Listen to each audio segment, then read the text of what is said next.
ప్రస్తుతం మనతో పాటు ఉన్నారు doctor Sujith Kumar, senior consultant surgeon, robotic surgeon. ఇప్పుడు సార్తో మాట్లాడి మనం వింటూ ఉన్నాం హెర్నియా అనే వ్యాధి గురించి. అసలు ఈ వ్యాధి ఎవరిలో వస్తుంది, ఎందుకు వస్తుంది, అసలు హెర్నియా అంటే ఏంటి, ఇలాంటి మరిన్ని విషయాలు సార్తో మాట్లాడి తెలుసుకునే ప్రయత్నం చేద్దాం. నమస్తే సార్. నమస్తే. సార్, హెర్నియా పేరు వినటానికి కొత్తగా ఉంది. అసలు ఏంటి ఈ వ్యాధి, ఎందుకు వస్తుంది, ఎవరికి వస్తుంది? బేసిక్గా హెర్నియా అన్నది మన బాడీలో కండరాలలో న్యాచురల్గానే కొన్ని వీక్ స్పాట్స్ ఉంటాయి.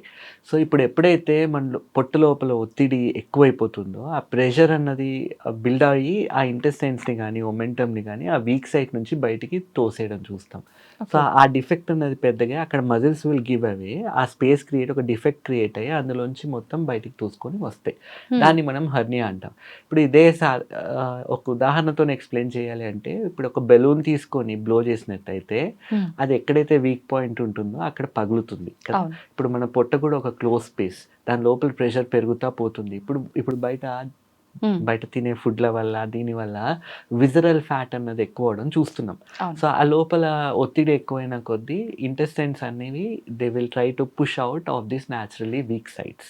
ఇప్పుడు ఈ ఒత్తిడి ఎక్కువ అవడము అంటే సిల్లిగా ఉండొచ్చు, బట్ నాకు ఒక క్వశ్చన్ అడగాలనిపిస్తోంది. అది గ్యాస్ట్రిక్ గా మారి మనకు ఒక ఒత్తిడిలా మారే సందర్భాల్లోనా, లేదంటే చాలా మంది తినటానికి ఎంత పడుతుందో అంత తినటానికి మించి టేస్టీగా ఉందని చెప్పి ఎక్కువ తినేస్తూ ఉంటారు. ఆ టైంలో కూడా రెండు కూడా దీనికి దోహదపడతాయి. బేసిక్ ఏంటంటే పొట్ట లోపల గ్యాస్ కూడా it will add to intra abdominal pressure. రెండోది ఏంటి, తినే ఫుడ్ కూడా ఇప్పుడు కూర్చొని చేసే పని ఎక్కువైపోతుంది. ఓన్లీ తింటున్నారు, కూర్చున్నారు, పని చేస్తున్నారు. సో మనం నడుస్తూ ఉంటే ఇంటెస్టైనల్ మూమెంట్స్ అనేవి ఉంటాయి, గ్యాసెస్ అనేవి బయటికి వెళ్ళిపోయే ఛాన్సెస్ ఉంటాయి. ఓన్లీ కూర్చొని తినడం వల్ల కూడా ప్రెషర్ అనేది బిల్డ్ అవ్వడం చూస్తున్నాం. చాలా మందిలో మలబద్ధకం కూడా ఎక్కువ అవడం చూస్తున్నాం. కాఫీ కల్చర్ ఎక్కువైపోయింది. కాఫీ వల్ల చాలా మందిలో ఈ మలబద్ధకం ఎక్కువ అన్నది కామన్ గా చూస్తున్నాం. అవునా సార్? అంటే అందరిలో లేదు, కానీ కొంచెం వయసు ఎక్కువ అవుతుంది, ఎక్కువసేపు కూర్చొని ఉంటున్నారు, కొంతమందికి కాఫీ పడట్లేదు. సో వీళ్ళల్లో కూడా ఈ కాన్స్టిపేషన్ ఎక్కువ అవడం వల్ల కూడా లోపల ప్రెషర్ బిల్డప్ అవడం అనేది చూస్తున్నాం. అండ్ వీళ్ళు చాలాసార్లు ఏం చేస్తారు, వీళ్ళు మోషన్ వెళ్ళేటప్పుడు they try to apply pressure. ఆ ప్రెషర్ బిల్డ్ అయినప్పుడు ఆ ఎక్కడైతే వీక్ స్పాట్స్ ఉన్నాయో అక్కడ నుంచి మజిల్ కొంచెం అక్కడ పక్కన జరిగి డిఫెక్ట్ లాగా ఫామ్ అవడం చూస్తున్నాం. ఇప్పుడు మగవాళ్ళలో చూసుకున్నట్టయితే ఇంగ్వైనల్ హెర్నియాస్ అంటాం, అవి ఎక్కువ కామన్ గా చూస్తాం. అంటే దీంట్లో కూడా రకాలు ఉంటాయి. ఇప్పుడు ఇంగ్వైనల్ రీజన్ అంటే ఈ కింద ఉండే రీజన్ ఇంగ్వైనల్ అంటాం. సో అక్కడ ఎక్కువ ఇంగ్వైనల్ రీజన్, ఇంగ్వైనల్ హెర్నియాస్ అనేవి ఎక్కువగా చూస్తున్నాం. అదే ఆడవాళ్ళలో చూసుకున్నట్టయితే అంబ్లికల్ హెర్నియాస్, లేకపోతే ventral hernia, డైవారికేషన్ of erectile muscle అనేవి ఎక్కువ చూస్తాయి, అంటే ఈ ప్రాంతంలో. సో ఇది కూడా ఎందుకు అంటే వీళ్ళు సహజంగానే ఈ ప్రెగ్నెన్సీ టైంలో ఏమవుతుందంటే యూట్రస్ అన్నది మొత్తం డిస్టెండ్ అయిపోయి ఆ ఇంటెస్టైన్స్ అన్నిటిని ఒక పక్కన తోయడము, ముందల యాంటీరియర్ అబ్డామినల్ వాల్ మీద ప్రెషర్ ఎగ్జర్ట్ చేయడము, సో ఆ మజిల్ అన్నది థిన్నింగ్ అవుట్ అయిపోవడము. సహజంగానే మిడ్ లైన్ లో అంబ్లికస్ అన్నది వీక్ పాయింట్.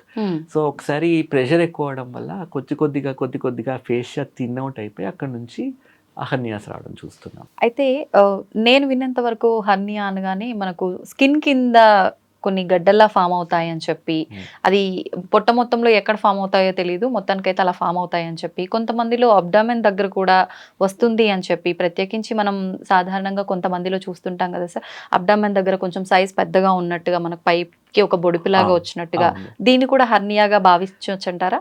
బేసిక్గా న్యాచురలీ వీక్ సైట్స్ దగ్గర వచ్చేవి హెర్నియాలు. ఇప్పుడు చాలా మంది చర్మం కింద వచ్చే గడ్డలు అంటే లైపోమాలు ఉంటాయి, న్యూరోఫైబ్రోమాలు ఉంటాయి, చాలా రకరకాల గడ్డలు ఉండొచ్చు. అవన్నీ హెర్నియా కిందకి రావు. హెర్నియా అంటే ఏంటి, బేసిక్గా లోపల ఉండే కంటెంట్ ఒకటి బయటకు వస్తుంది, మళ్ళీ మనం నొక్కితే లోపలికి వెళ్ళిపోతుంది. సో ఈ లైపోమాలు మీరు చెప్పినట్టు చిన్న వేరే గడ్డలు అవి లోపలికి నొక్కితే పోవు అవి. సో ఇది తేడా, ఈ రెండిట్లో తేడా. అండ్ ఇప్పుడు మీరు అంబ్లికస్ దగ్గర బొడుపులాగా అంటున్నారు కదా, ఇప్పుడు పుట్టిన పిల్లలు ఉంటారు చాలా మంది, పుట్టంగానే చాలా మందికి బెల్లీ బటన్ దగ్గర ఈ హెర్నియా ఉండడం చూస్తాం. అయితే చాలా మంది పేరెంట్స్ కంగారు పడిపోయి వచ్చేస్తూ ఉంటారు, ఇది చేసేయండి, ఇదేదో హెర్నియా అంటున్నారు, ఆపరేషన్ చేయాలని. సో 1.5 year దాకా సాధారణంగా మనం ఇంటర్వ్యూన్ చెయ్యము. అది సాధారణంగా మజిల్ స్ట్రెంత్ బిల్డ్ అవ్వడానికి సంవత్సరం నుంచి సంవత్సరంన్నర టైం పడుతుంది. ఒకవేళ ఆ టైం దాటిన తర్వాత కూడా అది తగ్గలేదు అంటే అప్పుడు అప్పుడు మనం దాని గురించి ఆలోచించడం జరుగుతుంది. అంటే ఆటోమేటిక్ గా తగ్గే ఛాన్సెస్ ఉంటాయి. అవును. అంటే వీళ్ళు పుట్టుకలో ఇప్పుడు వూంబ్ లోపల అవ్వాల్సిన డెవలప్‌మెంట్ కంప్లీట్ కావాక కొన్నిసార్లు బయట కూడా డెవలప్‌మెంట్ ప్రాసెస్ నడుస్తా ఉంటది. సో, ఆ ప్రక్రియలో ఇది ఆటోమేటిక్‌గా క్లోజ్ అయిపోయే ఛాన్సెస్ ఎక్కువగుంటాయి. ఓకే. ఒకవేళ క్లోజ్ అవ్వలేదంటే అప్పుడు మనం సర్జరీ చేస్తాం. ఒకవేళ దానివల్ల మాకు ఏ ఇబ్బంది లేదు, అది చూడటానికి మాత్రమే అలా కనిపిస్తోంది అన్న వాళ్ళు సర్జరీ చేయించుకోకున్నా పర్లేదా సార్? లేదమ్మా. అంటే 1½ ఇయర్ తర్వాత అయితే చెయ్యమని చెప్తాము. ఓకే. And okay. ఇంకోటి అసలు హెర్నియా ఎట్లాంటి కండిషన్ అంటే ఎప్పుడైతే ఇది ఉంది అంటే ఏ సర్జన్ కూడా ఆగండి అని చెప్పరు. ఎందుకంటే ఇప్పుడు ఇంటెస్టైన్ ఉంది, పేగులు ఉన్నాయి, దాంట్లోంచి బయటకు వస్తున్నాయి. ఇప్పుడు దగ్గినా తుమ్మినా ఎంత ఫోర్స్‌తోని ఇవి బయటకు వస్తాయో అది అంతే ఫోర్స్‌తోని మళ్ళీ లోపలికి వెళ్ళదు. ఒక చిన్న కన్‌స్ట్రిక్షన్‌కి ఈ ఇంటెస్టైన్ అన్నది బయటకు వచ్చేసి మళ్ళీ లోపలికి వెళ్ళట్లేదు. ఈ డిఫెక్ట్ ఏదైతే ఉందో it will act as a constriction ring around the intestine. So ఒక 6 గంటలు దాటి ఇంటెస్టైన్ బయట ఉంది అంటే దాని రక్త సరఫరా తగ్గిపోయి అది చెడిపోయే ఛాన్సెస్ ఉంటాయి, స్ట్రాంగులేట్ అయ్యే ఛాన్సెస్ ఉంటాయి. సో అట్లాంటి టైంలో ఏమవుతుంది, ఒక సర్జరీ ప్లేస్లో ఈ సర్జరీ చేయాలి, ప్లస్ ఏదైతే ఇంటెస్టైన్ చెడిపోయిందో దాన్ని కూడా రిసెక్షన్ అనాస్టమోసిస్ చేయాలి, అండ్ రిస్క్ అన్నది ఎక్కువైపోతుంది. ఒక్క సర్జరీ ప్లేస్లో 2-3 సర్జరీలు అవసరం పడే ఛాన్సెస్ ఉంటాయి. సో ఎప్పుడు కూడా హర్నియా ఉన్నప్పుడు ఆగండి అని చెప్పం. అయితే చాలా మంది పేషెంట్స్, ఇప్పుడు నాకే చాలా మంది వాళ్ళు వచ్చి చెప్తూ ఉంటారు, నాకు 20 ఏళ్ళ నుంచి ఉంది డాక్టర్ గారు, అసలు ఇప్పటిదాకా నేను దీన్ని పట్టించుకోలేదు, ఈ మధ్యలో నేను నొప్పి రావడం మొదలైంది అని. సో అది అన్ని ఏళ్ళ నుంచి ఉంది, నొప్పి రాలేదంటే యు బీన్ లక్కీ అంతే. అది కాంప్లికేట్ అయితే 6 గంటల లోపల వెంబడే అది ఒక టెక్నిక్ ఉంటుంది, బయటకు వచ్చింది టెన్స్ స్వెల్లింగ్ లాగా వచ్చేది లోపలికి పోదు. సో మేము టెక్నిక్ యూజ్ చేసి దాన్ని మళ్ళీ 6 గంటల లోపల వస్తే మేము దాన్ని లోపలికి మ్యానిపులేట్ చేసే ఛాన్సెస్ ఉంటాయి. కానీ 6 అవర్స్ దాటింది అంటే ఆ బ్లడ్ సప్లై అనేది కాంప్రమైజ్ అయిపోవడం, చెడిపోయే ఛాన్సెస్ ఎక్కువ ఉంటాయి. సో అందుకే ఇట్లాంటిది ఏదైనా ఉంటే వెంబడే రండి. ఆగితే అంటే ఆగొచ్చా అని అడుగుతూ ఉంటారు. అంటే జనాలకి సర్జరీ అనగానే కొంచెం టెన్షన్ అవుతుంది. సో ఎవరైనా కానీ కొంచెం ఇంకా ప్రోలాంగ్ చేద్దాము, తగ్గుతుందేమో కాదు, వాళ్ళకి తెలిసిన ఎంతైతే ఆగగలుగుతామో అంతవరకు ఆపుదాము అనే ఓపికతో ఉందాము, అట్లా ఉంటారు బేసిక్గా. సో ఈ 6 అవర్స్ లో వాళ్ళకి చెప్పి పెడతా ఉంటాం, 6 అవర్స్ లోపల వస్తే మేము will be able to avoid emergency surgery. దాటింది అంటే మాత్రం ఖచ్చితంగా ఎమర్జెన్సీలో తీసుకోవాల్సి వస్తుంది అని చెప్పి. సో ఇది రీజన్ బేసిక్గా. అబ్స్ట్రక్షన్ లోకి, స్ట్రాంగులేషన్ లోకి వెళ్ళే ఛాన్సెస్ ఎక్కువగా ఉంటాయి. అబ్స్ట్రక్షన్ అంటే ఇంటెస్టైన్ బయటకు వచ్చి లోపలికి వెళ్ళట్లేదు, సో మోషన్ అనేది పైనుంచి కిందికి వెళ్ళాలి, కానీ ఇది వెళ్ళనీయదు, ఇది బయటకు వచ్చేసింది ఈ పార్ట్లో. సో వీళ్ళలో ఇంటెస్టైనల్ అబ్స్ట్రక్షన్కి వెళ్ళి వామిటింగ్స్ లాగా రావడము, పెద్ద ఏజ్ ఉంది, ఈ ఆస్పిరేషన్ చేసుకొని ఇట్లాంటివి చాలా చూస్తున్నాం. ఓకే. ఏ వయసు వాళ్ళు ఎక్కువగా అవకాశం ఉంటుంది సార్? అన్ని వయసులో హర్నియాస్ అనేవి చూస్తున్నాము. అయితే దాని డిపెండింగ్ ఆన్ ది ప్లేస్, ఇప్పుడు చిన్న పుట్టంగానే ఉన్న హర్నియాస్ అనేవి వెంబడే సర్జరీకి తీసుకోము. సో వాళ్ళ కండిషన్ని బట్టి వాళ్ళని ఆప్టిమైజ్ చేసి సర్జరీకి తీసుకోవడం జరుగుతుంది. ఓకే. అయితే ఇప్పుడు మీరు ఇందాక ఒక పేషెంట్ గురించి చెప్పారు, 20 సంవత్సరాల నుంచి ఉంది కానీ నాకు ఏ ఇబ్బంది లేదు సార్, ఇప్పుడు రీసెంట్గా పెయిన్ అని చెప్పి. సాధారణంగా అలా ఒకవేళ ఉండి మనకి ఏ ఇబ్బంది లేకపోతే అసలు ఒక వ్యాధి ఉందనే గుర్తించలేము. దీన్ని గుర్తించాలంటే ప్రత్యేకంగా సిమ్టమ్స్ ఏముంటాయి? గీత గారు చాలా యాప్ క్వశ్చన్ అనేది. ఇప్పుడు చాలా మందికి అసలు ఈ హర్నియా అన్నది ఒకటి ఉంది అని తెలియదు, వాళ్ళకి అది నొప్పి వచ్చిందాకా కూడా వాళ్ళకి తెలియదు. వాళ్ళు వచ్చి మేము ఎగ్జామిన్ చేసేది ఎప్పటి నుంచి ఉంది మీకు అంటే, నాకు తెలియదండి, 5-6 ఇయర్స్ అయిపోయి ఉంటుంది, నేను ఎప్పుడు అబ్జర్వ్ చేయలేదు అంటాడు. కాకపోతే వాళ్ళు చెప్పేది ఏంది, ఎప్పుడు 7-8 ఏళ్ల కింద నాకు అక్కడ బాల్ తగిలింది, లేకపోతే ఏదో మేబీ అప్పుడు మొదలైందేమో అని చెప్పేసి. సో ఎక్కడైనా స్వెల్లింగ్ వస్తుంది, న్యాచురల్ ఆరిఫైసెస్ బొడ్డు దగ్గర, మిడ్ లైన్ లో, ఇంగ్వైనల్ రీజన్స్ లో ఏదైనా స్వెల్లింగ్ ఉందా, ఎప్పుడైనా నొప్పి ఉంది, దాన్ని అశ్రద్ధ చేయొద్దు. వెళ్ళి సింపుల్ ఎగ్జామినేషన్, క్లినికల్ ఎగ్జామినేషన్ 2 నిమిషాల్లో డాక్టర్స్ విల్ టెల్ ఏదైనా ప్రాబ్లం ఉందా లేదా అన్నది. So when in doubt get your self checked. ఇప్పుడు మనకి సాధారణంగా ఏ డిసీజ్ తీసుకున్నా కూడా జెనెటిక్స్ పరంగా కూడా వచ్చే అవకాశం ఉందంటారు, దీనికి అలాంటి ఛాన్సెస్ ఏమైనా ఉన్నాయా సార్? లేదు, కానీ ఇప్పుడు మీరు చెప్పినట్టు ఇప్పుడు డయాబెటీస్ ఉంది, diabetes runs in the families. So anxiety ఉంది, యాంగ్జైటీ కూడా ఇప్పుడు it runs in families actually. So anxiety వల్ల కూడా యాసిడిటీ పెరుగుతుంది, స్ట్రెస్ ఇండ్యూస్ గ్యాస్ట్రైటిస్ చూస్తున్నాం, ఇంట్రాబ్డామినల్ ప్రెషర్ పెరిగిపోవడం చూస్తున్నాము. సో ఇంకోటి డయాబెటీస్ ఉండడం వల్ల యూరిన్ లో మైక్రో ఆల్బుమినూరియా ఉంటుంది, ప్రోటీన్ చిన్న సైజ్ మాంసకృతులు బాడీలో కిడ్నీ రిటైన్ చేసుకోలేకపోతుంది. సో ఎప్పుడైతే మజిల్లో ఈ ప్రోటీన్ అంతా మజిల్ బిల్డింగ్ కి హెల్ప్ అవుతుంది, అది వెళ్ళిపోతుందో మజిల్స్ వీక్ అవుతున్నాయి. సో వీళ్ళల్లో ఇప్పుడు జెనెటిక్ పరంగా అమ్మకి షుగర్ ఉంది, పిల్లలకి వచ్చే ఛాన్సెస్ అమ్మకుంటే 50%, నాన్నకుంటే ఉంటుంది. 70%, ఇద్దరికి ఉంటే 90% వచ్చే ఛాన్సెస్ ఉంటున్నాయి. హ్మ్. సో ఎప్పుడు వస్తుందన్నది తెలియదు. ఇప్పుడు షుగర్ కూడా ఒక రోజులో వచ్చేది కాదు. 7 to 10 ఇయర్స్ బ్యాక్గ్రౌండ్ వర్క్ జరిగి ఏదో ఒక రోజు బయటపడుతుంది. హ్మ్. సో ముందు నుంచే కేర్ఫుల్గా ఉంటే రాకుండా చూసుకోవచ్చు. So prevention. ఇట్లాంటివి ఏమైనా ఉన్నాయి జెనెటిక్ ఇష్యూస్ అన్నప్పుడు కొంచెం మనం ఎక్స్ట్రా కేర్ఫుల్గా ఉండాలి అంతే. ఎలాంటి కేర్ సార్? అంటే ప్రోటీన్ లెవెల్స్ కరెక్ట్గా ఉంటున్నాయా, రెగ్యులర్గా బేసిక్ చెకప్ చేసుకొని అన్నీ కావాల్సిన విధంగా ఉన్నాయి. ఇప్పుడు షుగరే ఉంది, హెచ్బిఏవన్సీ అని చేస్తాం, గ్లైకోసిలేటెడ్ హిమోగ్లోబిన్ అని. అంటే అది 3 నెలల్లో షుగర్ ఎట్లా కంట్రోల్లో ఉంది చూపిస్తుంది. హ్మ్. సో అవి ప్రీ డయాబెటిక్ ఉన్నా మనకు దాంట్లో తెలిసే ఛాన్సెస్ ఉంటాయి. ఓకే. సో బేసిక్గా చూసుకుంటే సరిపోతుంది. హ్మ్. ఇప్పుడు దీనికి సంబంధించిన టెస్ట్లు ఏముంటాయి సార్? హెర్నియాకి సంబంధించి మ్మ్. ఇది clinical examination Clinical exam. Basically. అయితే కొంతమందిలో ఏంటంటే అల్ట్రాసౌండ్ అబ్డామిన్కి స్కాన్కి వెళ్ళినప్పుడు కూడా హ్మ్. ఆ రేడియాలజిస్ట్ మంచి ఎక్స్పీరియన్స్ రేడియాలజిస్ట్ ఉన్న డౌట్ వచ్చిందంటే దే విల్ చెక్. హ్మ్. So Okay. అట్లా కూడా తెలుసుకునే ఛాన్సెస్ ఉంటాయి. ఈ మధ్య క్యాన్సర్ కేసులు ఎక్కువ అవుతున్నాయి. మనకి ఏదైనా తగులుతున్నట్టుగా ఉన్నా, ఏదైనా పైకి కనిపించినా, కనిపించకపోయినా లోపల స్కిన్ కింద ఉండి మనకి ఏదైనా ఎక్కువ రోజులు తగులుతున్నట్టుగా ఉన్నా, గడ్డలు లాంటివి ఏమైనా ఉన్నా కూడా డిలే చేస్తే క్యాన్సర్‌గా మారే అవకాశం ఉంది అంటారు. దీనికి అలాంటి ఛాన్సెస్ ఏమైనా ఉంటాయా ఇది సార్? క్యాన్సర్ లాగా మారేది ఏమి ఉండదు. అండ్ ఇంకోటి క్యాన్సర్కి కూడా మనం అంటే భయపడాల్సిన దానికన్నా ఎక్కువగా కొంచెం దాన్ని అంటే అవగాహన ఉండడం మంచిదే. కానీ హ్మ్. అన్నింటికి భయపడొద్దు. ఇప్పుడు నా దగ్గరికి చాలా మంది వస్తుంటారు. చిన్న లైపోమాసే ఉంటాయి. ఆ! మల్టిపుల్ లైపోమా ఉంటాయి. అది జెనెటిక్ డిసార్డర్ అది. ఓకే. అయితే వాళ్ళు వచ్చేసి ఇది ఒళ్ళంతా ఉంటే మొత్తం ఒళ్ళంతా తీసేయండి అంటే బాడీ అంతా ఇన్సిషన్స్ ఉంటాయి. పెట్టాల్సింది. ఆ! So it is not recommended. మేమేం చెప్తాం, ఒకటి చేయించుకోండి, but send it for biopsy. Cell active నార్మల్గా ఉంటే you don't have to worry. ఇది హ్మ్. క్యాన్సర్ లాగా మారే ఛాన్సెస్ ఏమీ లేవు. Okay. So it depends on the condition. So హ్మ్. జెనెటిక్గా కొన్ని క్యాన్సర్లు ఫ్యామిలీలో ఉన్నాయన్నప్పుడు వాటికి సంబంధించిన టెస్టులు చేసి చూసుకుంటాం. ఓకే. సో ఆ ట్యూమర్ మార్కర్స్ చేసుకొని రెగ్యులర్గా ఎవాల్యుయేట్ చేసుకుంటాం అంటే కొంచెం ఎక్స్ట్రా కేర్ఫుల్గా ఉండొచ్చు అంతే. హర్నియాకి క్యాన్సర్కి సంబంధం సంబంధం లేదు. లేదు. ఓకే. అయితే ఇప్పుడు దీనికి సంబంధించిన సర్జరీ మేజరా? మైనరా? ఎలా ఉంటుంది సార్? అదే ఇప్పుడు సర్జరీ అనగానే జనాలు టెన్షన్ పడిపోతూ ఉంటారు కదా. కానీ దీంట్లో కేటగిరీస్ ఉంటాయి. Minor surgery, major surgery, supra major surgery, supra major surgery. Oh! ఇప్పుడు మేము కొన్నిసార్లు ఈ లివర్ ట్రాన్స్ప్లాంట్ సర్జరీస్కి వెళ్ళినప్పుడు 30 నుంచి 35 గంటలు కూడా పడుతుంది అది. అంటే ఒక్క డాక్టర్ చేసేది కాదు, ఒక టీమ్ ఆఫ్ డాక్టర్స్ వీళ్ళు ఆపరేట్. ఒకళ్ళ తర్వాత ఒకళ్ళు 3 గంటలకి మేము మారిపోతూ ఉండాల్సి వస్తుంది.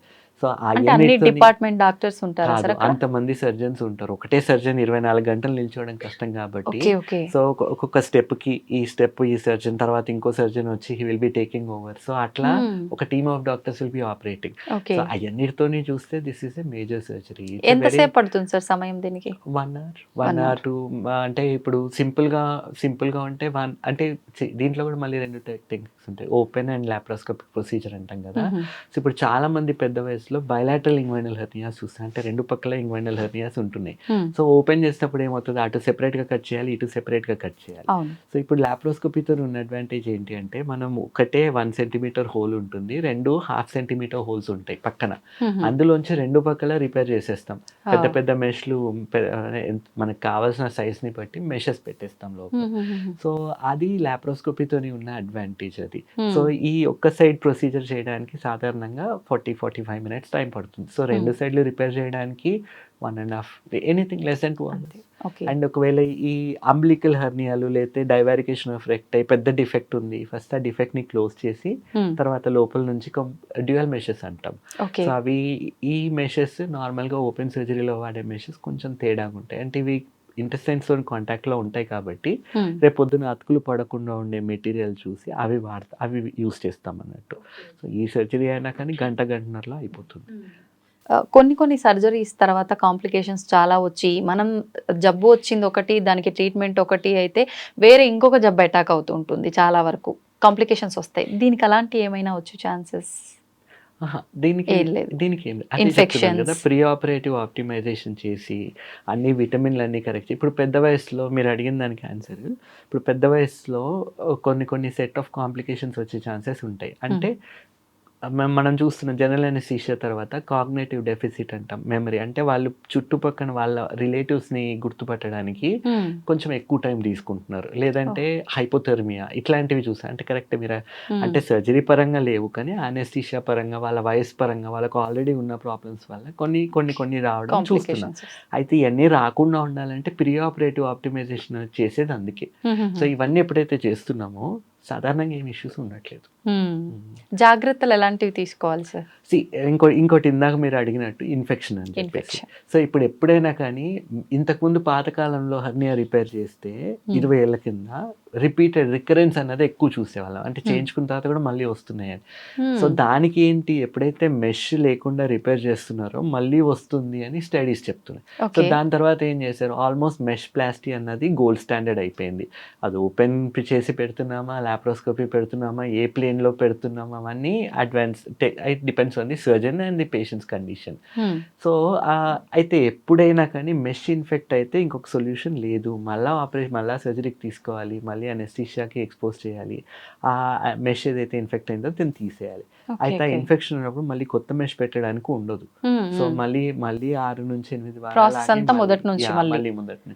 అందుకనే ఏం చేస్తాం, ఇప్పుడు ఇది ఎవరిలో చూస్తాం సాధారణంగా, ఇన్ఫెక్షన్స్ ఇమ్యూనిటీ తక్కువ ఉంది, లేదంటే హాస్పిటల్ వాళ్ళ ఎన్విరాన్మెంట్ సరిగ్గా, అంటే ఎక్కడైతే ఉన్నారో ఆ ఇన్ఫెక్షన్కి వీళ్ళు ఇన్ఫెక్షన్కి ఎక్స్పోజ్ అయ్యారు, ఆ ఇన్ఫెక్షన్ అనేది కొంచెం హయ్యర్, కొంచెం హాస్పిటల్ ఎక్కువ ఇన్ఫెక్షన్ ఉంది, లేదంటే అన్ని మందులకి రెసిస్టెన్స్ ఉన్న ఆర్గానిజం ఉంది.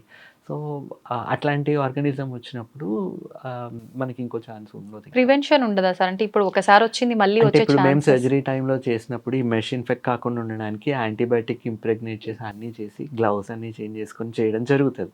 కానీ వీళ్ళకి అండ్ ఇంకోటి హాస్పిటల్ అన్నది కూడా it is like A visiting, like ఇప్పుడు మనం టెంపుల్ విజిట్ చేస్తే వెళ్తాం, దండం పెట్టుకుంటాం, వెళ్ళిపోతాం. సో ఇది కూడా అంతే, పని అయిపోయింది వెళ్ళిపోవాలి. ఎక్కువ రోజులు భయపడి నేను ఇంకా ఎక్కువ రోజులు ఉంటాను, ఐసీలో పెట్టండి, ఐసీలో నుంచి యాక్చువల్లీ ఇన్ఫెక్షన్ ఉంటారా సార్ అలాంటి పేషెంట్లు కూడా? ఉన్నారు, అంటే టెన్షన్ పడిపోతూ ఉంటారు. మీరు వెళ్ళండి అంత బాగానే ఉందంటే ఇంకో వారం ఉంటాం సార్ అంటే, లేదంటే మీరు అందుబాటులో ఉంటారు ఇక్కడే ఉంటే ఏదైనా అయినా, అలాంటి వాళ్ళు ఉంటారు, చాలా మంది ఉన్నారు. సో అది వాళ్ళకి మళ్ళీ చెప్పి మీకు నిజంగా ఇండికేషన్ ఉంటే ఉంచుతాము, ముందే మనం ప్రిపేర్ చేయడం జరుగుతుంది 6 to 8 వీక్స్లో. సో సాధారణంగా సర్జరీ తర్వాత యూజువల్లీ దే ఆర్ ప్రిపేర్డ్, మేము వెళ్ళిపోతాం అనే వాళ్ళే ఉంటారు. సో అయితే ముందే వాళ్ళకి ఎడ్యుకేట్ చేసి పెడతాం కాబట్టి వాళ్ళు కూడా కొంచెం ఎక్స్ట్రా కేర్ తీసుకుంటారు. ఇంతకుముందు ఆపరేషన్లో అయిన తర్వాత 10 రోజులు స్నానం చేయకుండా ఉండడం ఇవన్నీ చేసేవాళ్ళు కదా, ఇప్పుడు అట్లా ఏం లేదు. On the day next day of the surgery వాళ్ళు నార్మల్గా స్నానం చేయడం, క్లీన్ చేసుకోవడం అన్నీ చేపిస్తాము.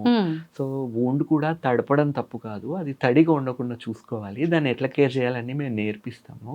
సో సాధారణంగా ఎంత ఫాస్ట్గా నార్మల్ లైఫ్కి వస్తే అంత రికవరీ బాగుంటుంది, ఇన్ఫెక్షన్స్ ఉండట్లేదు. ఓకే, ఇప్పుడు వూండ్ విషయానికి వస్తే షుగర్ ఇలాంటివి ఉన్న వాళ్ళు తొందరగా మానదు అని అంటుంటారు, అటువంటి వాళ్ళు ఎలాంటి కేర్ తీసుకుంటారు? అది ప్రీ ఆపరేటివ్ ఆప్టిమైజేషన్లో ఇవన్నీ చేయడం జరుగుతుంది. ఒకవేళ షుగర్స్ కంట్రోల్లో, టాబ్లెట్ మీద కంట్రోల్లో ఉంటే అదే మెయింటైన్ చేయడం జరుగుతుంది. They will continue with the same medicine after the procedure. లేదు షుగర్స్ కంట్రోల్ లేవంటే మనం వాళ్ళని సర్జరీకి ముందు ఇన్సులిన్ మీద పెట్టి ఒకసారి సర్జరీ ప్రొసీజర్ అంతా అయ్యి మొత్తం అంతా మానింది అన్న తర్వాత మళ్ళీ ఇన్సులిన్ ఆపేసి టాబ్లెట్స్ మీదకి షిఫ్ట్ చేయడం జరుగుతుంది. సో డ్యూరింగ్ దట్ ఎప్పుడైనా కానీ షుగర్స్ మంచి కంట్రోల్లో ఉంటేనే వూండ్ హీలింగ్ అనేది కరెక్ట్గా జరుగుతుంది. సో దాని పరంగా ఈ గ్లైసిమిక్ కంట్రోల్కి అవసరం పడితే ఇన్సులిన్ మీద పెట్టుకుంటాం కొన్ని రోజులు. టోటల్గా ఇలాంటివి వచ్చిన తర్వాత ఫుడ్ విషయమే కానీ వాళ్ళు ఎక్సర్సైజెస్ ఇంకా ఎలాంటి కేర్ తీసుకోవాలి? ఎప్పుడైనా ఈ మజిల్ రిపేర్ చేస్తాం కదా, మెష్ వేసి రిపేర్ చేసినప్పుడు ఆ మెష్ అన్నది it is like A foreign body in our body కదా. సో బాడీ ఏం చేస్తుంది, సేమ్ ఫారెన్ బాడీకి రెస్పాన్స్ ఎట్లా ఉంటుంది దీనికి కూడా అట్లా అది ఫైబ్రోసిస్ చేసి మజిల్ స్ట్రెంత్ అనేది బిల్డ్ చేస్తుంది. సో అది రావడానికి 6 నెలలు టైం పడుతుంది. సో 6 నెలల వరకు అందుకే బరువులు ఎత్తొద్దు అని చెప్పేసి ఇవన్నీ ఎక్స్ట్రా కేర్ ఎక్సర్సైజ్ చేసినా ఇంతవరకు చేయొచ్చు, ఇంతకు మించి మీరు బరువులు ఎత్తడానికి లేదు, సపోర్ట్ ఏదైనా కావాలంటే సపోర్ట్ ఇవ్వండి, ఇవన్నీ చెప్తాం ముందే. సో ఆ కేర్ తీసుకోవాల్సి ఉంటుంది. And at the same time మళ్ళీ పోస్ట్ ఆపరేటివ్లీ కూడా ఈ కొన్ని కండిషన్స్, ఇప్పుడు స్మోకర్స్ ఉంటారు, దగ్గు రిపీటెడ్గా ఉంటుంది, వాళ్ళకి ఇంట్రా అబ్డోమినల్ ప్రెషర్ పెరిగి మళ్ళీ నొప్పి వచ్చే ఛాన్సెస్.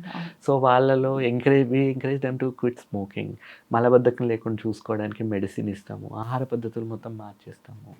సో ఇవన్నీ కేర్ తీసుకుంటే మొత్తం everything will be changed. And వాళ్ళకి దే విల్, ఇంకా అది ఆపరేషన్ టైంలో అని కాదు, ఇంకా వాళ్ళ జీవితాంతం ఆ లైఫ్ స్టైల్ ఫాలో అవ్వాలి, అట్లయితేనే వాళ్ళు హ్యాపీగా ఉంటారు, ఏం ప్రాబ్లం రాకుండా ఉంటారు. దీనికి సంబంధించిన మెడిసిన్ ఎంతకాలం వాడాల్సి ఉంటుంది సార్? 10 days అంతే, not more than 5 days antibiotic ఇస్తాము, ఇంకా ఎక్స్ట్రా ఏదైనా మెడిసిన్ యాంటాసిడ్స్ ఏమైనా ఇంకొక 5 రోజులు అంతే తప్ప ఇంకా దాని మించి ఏమి ఉండవు. Thank you sir, thank you very much, చాలా వాల్యుబుల్ ఇన్ఫర్మేషన్ ఇచ్చారు. Thank you.